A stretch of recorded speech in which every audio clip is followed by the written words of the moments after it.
로어, 출처를 알 수 없는 이야기, 믿기 힘들지만 설득력 있는 이야기, 도시 전설을 뜻한다. 첫 번째 이야기. 이 넓은 지구에선 많은 생물들이 발견되었다. 하지만 학자들에 따르면 아직 생명은 15% 정도밖에 발견되지 않았다고 한다.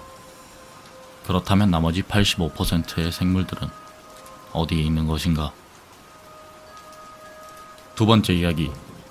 세계 각지에서 의문사로 죽어나가고 있는 동물이 발견되고 있다. 이 동물들의 공통점은 잘린 부위가 깨끗하게 잘려나갔다는 점이다.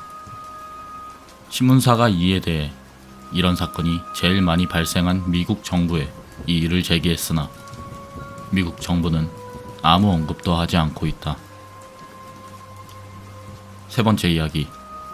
1989년 미국 콜로라도 주에 사는 제이가 네트워크 게시판에 살인 예고 메시지를 찾아냈다. 제이는 그날 실수로 한 번도 본 적 없는 노파를 차로 치었다. 경찰이 제이와 피해자에 대한 신원조사를 하였는데 노파는 제이가 네트워크에서 본 살인 예고의 대상자였던 것이다.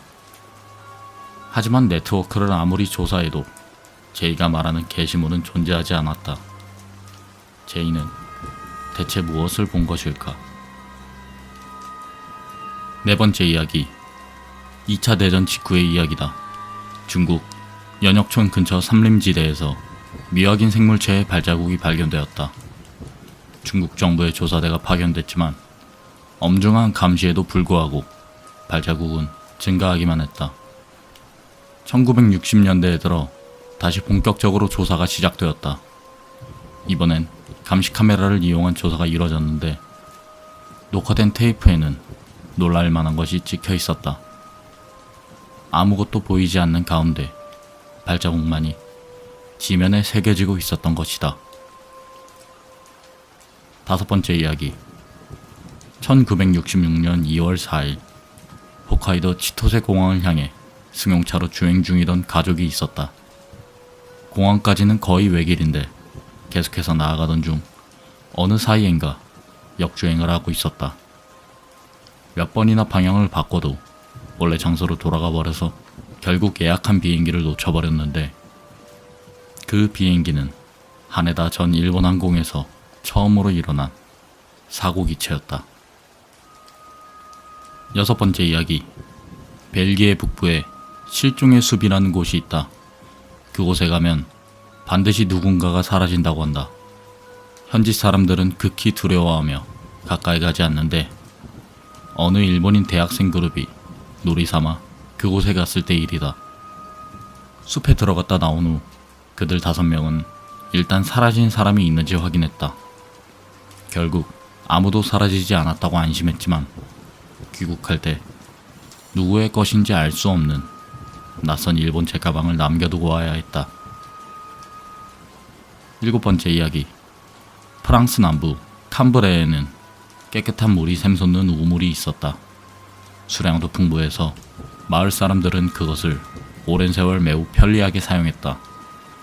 그러던 어느 날 갑자기 물이 나오지 않게 되었기에 마을 사람들이 우물 바닥에 내려갔더니 수맥은커녕 수맥의 흔적도 보이지 않았다.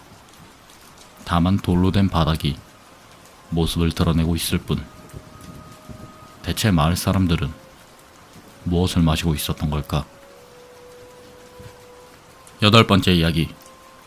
고고학자 포로레는 1958년 인도에서 폐허가 된 유적 발굴 중 직경 약 1m의 돌구슬을 발견했다. 헌데 그가 동료를 부르려 잠시 한눈을 판 틈에 구슬은 사라지고 지면에는 복잡한 문양이 남겨져 있었다.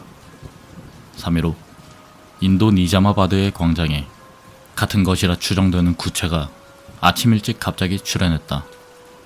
시 당국에선 트럭으로 수송을 계획했지만 이번엔 트럭과 함께 소실.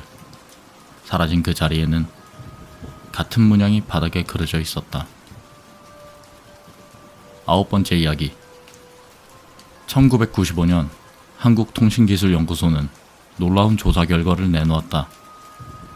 전세계 사이트 총 액세스 수가 PC 유저 총합의 120배가 되는 시간이 존재했다는 것이다.